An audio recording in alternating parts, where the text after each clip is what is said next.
Please wake up, I whispered, gazing at my husband's serene face as he lay in his casket. His peaceful expression almost fooled me into thinking he was merely asleep, ready to stir at any moment. Well, off I go, his cheerful voice echoed in my mind, bidding farewell to me and our daughter before embarking on his business trip just 2 days prior. Little did I know it would be the last time I hear his voice. His sudden departure from this world by his own hand left me in disbelief. No matter how desperately I called out to him, he remained silent, his once warm presence now as cold as ice. As I struggled to come to terms with the grim reality, something caught my eye, a solitary photograph resting on his chest. It was a family picture, but one I didn't recall placing there. Who could have placed it, and why? Intrigued and unnerved, I picked up the photo, turning it over to find a chilling message scrawled on the back. "Run away now." A shiver ran down my spine as I turned to find my mother-in-law's cold gaze fixed upon me. In that moment, I realized I had unwittingly stumbled into a nightmare from which there was no easy escape. I'm Bella, 32 years old, and my journey through life has been marked by both tragedy and love. Losing both my parents in a car accident while I was still in college left me feeling utterly alone in the world. The weight of grief seemed insurmountable. Fortunately, John, my boyfriend at the time, became my pillar of support. After graduating, we tied the knot, finding solace and happiness in each other's company. Our little family expanded with the arrival of our daughter, Hannah, who brought immeasurable joy into our lives. Our family circle extended to include my mother-in-law and brother-in-law, forming a tight-knit support system. Sadly, the passing of my father-in-law a year ago left a void in our hearts. His sudden demise, attributed to what was initially termed an illness but revealed to be a fatal heart attack, shook us all profoundly. Despite the loss, financial worries never haunted us, thanks to the prosperous business my in-laws managed. Originally, my father-in-law had envisioned his capable and compassionate younger brother taking the reins as CEO. However, fate intervened, claiming him before his plans could materialize. Consequently, the responsibility fell upon my brother-in-law, the eldest son, to lead the family's business legacy forward. Dad wanted me to take over, but I couldn't possibly do that over my older brother. I'll support him. My husband's reverence for his brother ran deep, leading him to gracefully step aside from the CEO position. His respect for family hierarchy was unwavering. My brother-in-law, in turn, displayed a genuine kindness towards me, often engaging in friendly conversations. While our bond blossomed, my interactions with my mother-in-law were marked by a noticeable strain. Initially, my mother-in-law extended warmth towards me, even bonding over cooking sessions, expressing how much she cherished our time together. Her affectionate gestures painted a picture of familial harmony. However, with my father-in-law's passing, a frosty silence enveloped her demeanor. Both my husband and I felt the chill of her withdrawal, her once warm gaze now evading ours. Even our daughter, Hannah, accustomed to adoration as the first grandchild, faced her grandmother's icy reception, met with disapproving glances and curt responses. "She used to be such a sweet person before," my husband lamented, his disappointment palpable. Witnessing his distress, my heart ached with sympathy. "Something seems off about Mom," my husband voiced his concerns, furrowing his brows in deep contemplation. "She's glaring at me as if I'm her enemy. Could she think we're after her assets? Or maybe she's unwell?" Despite his introspection, he couldn't pinpoint a plausible explanation for her sudden change in demeanor. The shift first became apparent during my father-in-law's one-week memorial service. Exhausted from the solemn proceedings, we sought respite at her home. However, our tranquility was shattered when we awoke to find our bag of clothes missing from the room. Could it be a burglary? I pondered aloud, but the selective disappearance of our belongings cast doubt on that theory. As we scoured the house, a plume of smoke billowed from the backyard, drawing our attention. To our disbelief, we discovered our possessions ablaze, and there stood my mother-in-law. "Mom, did you do this?" we implored, seeking an explanation for her inexplicable actions. But she remained silent, her wide-eyed gaze and trembling hands betraying her fear. "Why, Mom? What have we done to deserve this hostility?" We pleaded for answers, but her lips remained sealed, leaving us grappling with uncertainty and confusion. Despite her stoic silence, John extended a hand of understanding to his mother, his voice laced with gentle reassurance. "You're not worried about us going after your assets, are you? I'm not interested in your possessions. Please believe me, mother-in-law. We only want what's best for you. However, our pleas fell on deaf ears as mother-in-law icily commanded, "Leave, both of you, and don't return." With heavy hearts, we departed, our once close bond with her fractured, reduced to mere remnants of what it once was. For the past year, we maintained a distant relationship. Our attempts at reconciliation met with resistance from mother-in-law's unwavering animosity. Then, out of the blue, a message from my brother-in-law beckoned us to the first anniversary memorial service for my father-in-law. Despite mother-in-law's continued coldness, we decided to attend, hoping for a glimpse of reconciliation. Yet her aloofness persisted, serving as a painful reminder of the chasm that now separated us. Witnessing John's contemplative expression amid the familial discord, I couldn't help but wonder about the thoughts brewing in his mind. "What's on your mind, John? Are you concerned about your mother?" I inquired softly, sensing the weight of his thoughts. With a gentle touch, John reassured me, "Don't worry, Bella. If there's anything troubling you, just let me know." His tender gesture, brushing away my worries, brought a sense of calm to my troubled heart. His comforting presence was a balm to my anxieties. A month passed, filled with the familiar routines of family life. As John prepared for another business trip, his cheerful demeanor lifted our spirits. However, his sudden return caught me off guard. With a small charm in hand, he bestowed upon me a gesture of protection. His smile, warm and reassuring, filled me with gratitude for the love we shared. Yet the tranquility was shattered by a harrowing turn of events. The next day brought the shocking news of John's untimely death. His lifeless body was discovered in his car on a remote mountain road near my parents' home in Colorado. The circumstances surrounding his demise puzzled and devastated me. Contrary to his claims of a business trip, there were no scheduled engagements. Instead, his final moments were marked by a heart-wrenching call to my brother-in-law, confessing unbearable pain and a desire to end his suffering. The revelation left me reeling with guilt and confusion. I blamed myself for failing to recognize his anguish, grappling with unanswered questions and an overwhelming sense of loss. Beside his lifeless form, I felt my strength waning, but my brother-in-law's steadfast support steadied me in the face of despair. "Stay," he urged, his presence a beacon of solace in the darkness of grief. "Bella, stay strong." My brother-in-law's voice wavered with emotion, mirroring the turmoil in my own heart. I wish I had understood John's pain better. Why did this happen? The weight of sorrow bore down on me, compounded by Hannah's tears as she clung to me for solace. Meanwhile, my mother-in-law's stoic glare offered no comfort, her expression devoid of tears. Amidst our collective grief, my brother-in-law and John's colleagues took charge of the funeral arrangements, their somber efficiency a stark contrast to the overwhelming emotions engulfing me. "Please wake up," I whispered to John on the day of his funeral, his serene visage in the casket belying the finality of his passing. It felt as though he could stir from slumber at any moment, if only I called out to him. Tears streamed down my cheeks as I held on him tightly, seeking refuge in his familiar presence. In the midst of my sorrow, a glimmer of curiosity stirred within me as I noticed a lone photograph resting on John's chest. Who had placed it there, and what significance did it hold in this moment of profound loss?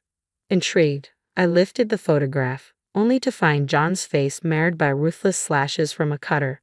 My heart quickened as I read the ominous message scrawled on the back. "Run away now."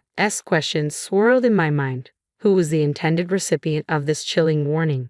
As a shiver ran down my spine, I turned to find my mother-in-law's icy stare fixed upon me, her gaze piercing through me with unnerving intensity. Could she be involved? The tension thickened as she hastily looked away upon meeting my gaze, sparking a surge of suspicion within me. Discreetly, I slipped the photograph into the pocket of my dress, determined to unravel the mystery. In the aftermath of the funeral, amidst the quietude that followed, my thoughts kept returning to the cryptic message on the photograph. Though the sender remained elusive, the initials "S" hinted at a possible connection. The only "S" I could think of was Scarlett, my mother-in-law. Doubts gnawed at me, challenging the narrative of John's untimely demise. Desperate for answers, I resolved to confront my mother-in-law, bracing myself for the confrontation ahead. As I stepped into her home, my mother-in-law's demeanor remained as frosty as ever. With my brother-in-law absent at work, it was just the two of us in the sullen silence. "What brings you here all of a sudden?" she inquired, her tone guarded. "I was hoping to uncover some insights into John's passing." Perhaps there's a clue here in his childhood home, I replied, my words tinged with uncertainty. Lacking the courage to confront her directly, I found myself fabricating a reason for my visit. Searching for a distraction, my gaze wandered to the towering bookshelf dominating the living room. A testament to the family's love for literature, it housed not only novels but also encyclopedias and dictionaries. Among them, I spotted a few volumes from John's student days, evoking a wave of nostalgia. Curiosity getting the better of me, I reached for a couple of books, each adorned with a stamped initial indicating ownership. Beside John's J was a small, endearing image of a cuddling cat. The sight warmed my heart, a reminder of his gentle nature that always brought a smile to my face. As I perused the books, I couldn't shake off the palpable weight of my mother-in-law's gaze boring into my back. Amidst the sea of familiar titles, one book stood out, still clad in its cover. As I gingerly opened it, I discovered a tome on poisonous plants, its pages adorned with numerous post-it notes. My heart skipped a beat as I stumbled upon a note detailing the very poison that claimed my husband's life. The book bore a stamp of ownership, a damning piece of evidence that left me reeling. Summoning all my courage, I turned to my mother-in-law, brandishing the book before her. Her stoic facade crumbled as tears streamed down her face. I'm the one responsible. Please forgive me, she choked out amidst sobs. The revelation sent shockwaves through me, but there was no time for hesitation. We need to inform the authorities, I insisted, my voice trembling with urgency. With a heavy heart, I relayed the truth to the police. As I grappled with the gravity of the situation, my brother-in-law arrived home, oblivious to the turmoil that had unfolded. Concern etched upon his features, he questioned the somber atmosphere, his eyes darting between me and my tearful mother-in-law. What's happened? Why is Bella here? Please tell me, he implored, his voice laced with apprehension. I wanted to talk to my mother-in-law about my husband, I stammered, my words faltering as I struggled to find the right way to broach the subject. Understanding washed over my brother-in-law's face as he listened. Losing him must have been incredibly difficult for you. Are you feeling any better now, Bella? He inquired gently, his concern palpable. Unable to meet his gaze, I hesitated, grappling with the weight of unspoken truths. Before I could utter a word, my brother-in-law's unexpected confession caught me off guard. I know this isn't the time, but I've always harbored feelings for you, Bella. And Hannah, she's just so precious to me. Would you ever consider giving us a chance, starting anew? His words hung in the air, surprising me with their sincerity. I never imagined my brother-in-law harboring such feelings. Thank you, but I can't even fathom such thoughts right now, I replied, my voice tinged with gratitude and regret. Understanding flickered in his eyes as he accepted my response. Awkwardly scratching his head, he took the photograph from my outstretched hand. I'm sorry, he murmured, his gaze falling upon the image of my husband's battered face and the ominous message scrawled on its reverse. As the reality of the photograph's contents sank in, my brother-in-law's complexion paled, a gasp escaping his lips. This was inside John's coffin. Who could have done such a thing? His shock mirrored my own as we grappled with the sinister implications of the discovery. It's possible that someone at the funeral knows what happened to John, I mused aloud, the pieces of the puzzle slowly coming together in my mind. Wait a moment. John took his own life, so there's no perpetrator to speak of, I reasoned, trying to quell the rising unease. However, my brother-in-law appeared perplexed, his agitation palpable as he shifted uneasily. But in my dreams, John's voice echoes, accusing someone of betrayal and expressing hatred. I divulged, watching as his eyes widened in shock, his features contorting with alarm as if confronted with a horrifying revelation. And I found this, I continued, retrieving the damning evidence from the living room bookshelf. As I handed him the book on poisonous plants with incriminating notes, his expression morphed into one of profound concern, realizing the gravity of the situation. I presented the book on poisonous plants that I had discovered earlier, pointing out the bookplate bearing my brother-in-law's name, indicated by the stamped letter K. What are you insinuating? Are you suggesting that I murdered my own brother? My brother-in-law demanded, his voice tinged with disbelief. Instead of answering, I pressed on with my revelation. Beside me, my mother-in-law remained silent, her gaze fixed on the unfolding drama. And there's more, I declared, retrieving the charm my husband had given me. Carefully, I extracted a letter concealed within. Its contents sent shockwaves through the room. My brother killed our father with a poisonous plant. Amidst the somber atmosphere of my husband's funeral, I clung to the charm he had gifted me, finding solace in its tangible reminder of his love. Yes, I held it. A faint suspicion nudged at my consciousness. Could there be something hidden within? From the outer covering. That's hardly substantial evidence, my brother-in-law scoffed dismissively as I retrieved a small object concealed within the charm. Undeterred, I produced my phone and played a video that revealed a damning conversation between my husband and my brother-in-law. In the footage, my brother-in-law confessed to intentionally ending his father's life. He assured my husband that he harbored no ill intent toward our family and vowed to turn himself in to the authorities. It was a shocking revelation that left me reeling with a mixture of regret and fury. My husband, in an act of foresight, had clandestinely recorded the conversation by setting up a camera in their parents' house, a fact detailed in the accompanying letter. As I absorbed the gravity of the situation, my heart burned with a potent blend of emotions. You admitted your crime to my husband, then urged him to turn you in, only to take his life with the same poisonous plant, didn't you? I confronted my brother-in-law, the weight of betrayal heavy in my voice. John trusted you until the very end. Why would you commit such a heinous act? As I pressed him for answers, my brother-in-law's demeanor shifted, his once gentle countenance contorting into a terrifying visage as he clicked his tongue in frustration, his eyes flashing with anger. In that tense moment, my mother-in-law's anguish erupted into tears, her sobs filling the room. Why? How could you do something so cruel? She cried out, her confession echoing the painful truth of her complicity. It dawned on me then, the origins of this tragedy rooted in the bond between the brothers. Despite their closeness in childhood, envy and resentment had poisoned my brother-in-law's heart over time, leading to a series of petty pranks aimed at undermining his talented younger sibling John. My in-laws had always maintained strict discipline with my brother-in-law, aware of his penchant for mischief. Despite this, John never harbored any resentment towards his brother, instead choosing to admire and support him. This unwavering loyalty only deepened my mother-in-law's sense of dismay. Following my father-in-law's sudden demise while tidying the bookshelf, my mother-in-law stumbled upon a book detailing poisonous plants. Despite the diagnosis of a heart attack, John had never displayed any prior heart issues during his medical checkups, leaving me with a lingering sense of unease. It was then that I noticed a bookmark nestled within the book, detailing the exact symptoms my husband had experienced before his passing, a revelation that sent shockwaves through me.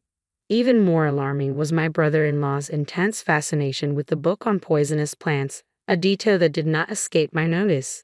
To add to the growing list of unsettling discoveries, my mother-in-law unearthed a photograph of John's disfigured face hidden within the pages of the book, further deepening the mystery surrounding his untimely demise.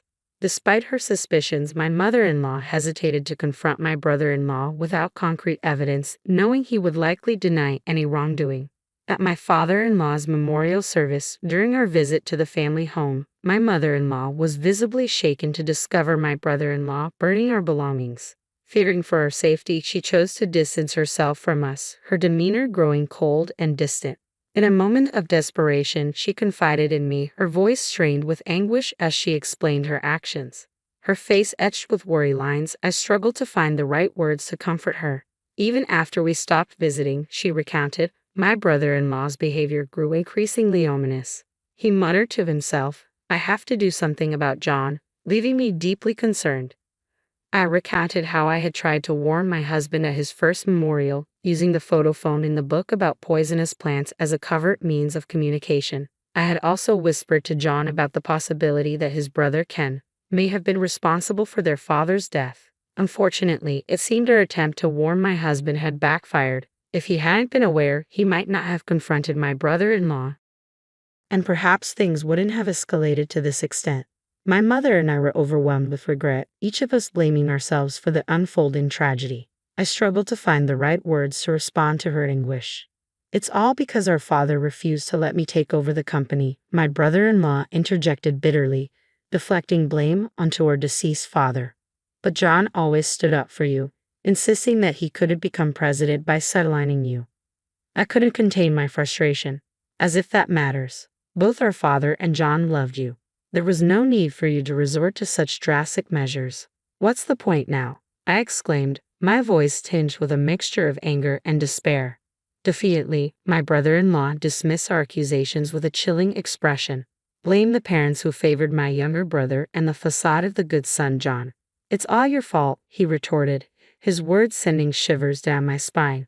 You've taken away my beloved husband. I'll never forgive you. I seethed, my anger boiling over at my brother-in-law's callous actions.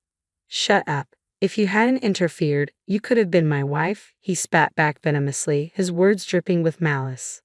Suddenly, he lunged at me with a knife he had concealed, the glint of metal sending the chill down my spine. Panicked, I screamed for help and attempted to flee, but he was relentless, swiftly closing the distance between us.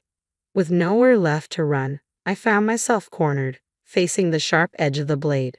Instinctively, I shut my eyes, racing for the worst.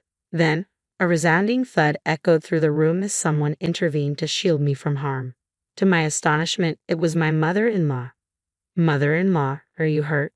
I gasped, seeing her grimace as blood trickled from her injured arm. Ken, please stop this madness. Turn yourself in, she pleaded, her voice trembling with urgency. Shut up, both of you. You're the ones who need to disappear, my brother-in-law snarled, his rage unabated. Why would you go to such lengths, especially now that you've achieved your dream of becoming CEO? I implored, struggling to understand his motives amidst the chaos. I need money, my brother-in-law confessed, his desperation palpable.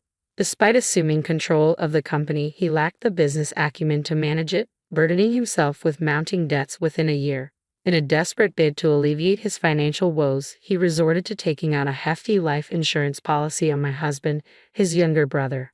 It's amusing, really. John believed my lies so easily, even when I pretended to confess, my brother-in-law chuckled bitterly, his laughter tinged with malice. I recoiled in disgust at his callous demeanor, but even in his deceit, he remained cautious, ensuring that John didn't consume the drink he had offered. A toast to our farewell, he sneered, his suspicions of poisonous herbs evident. Yet he did shake John's hand, unwittingly transferring traces of the lethal substance. John had a habit of licking his fingers, you know? So it's no surprise the poison began to take effect during the car ride home, my brother-in-law boasted, his voice filled with a twisted sense of triumph as he brandished a knife before us. Despite everything, my husband still wanted to save you. Why couldn't you understand his compassion? I exclaimed, frustration seeping into my voice.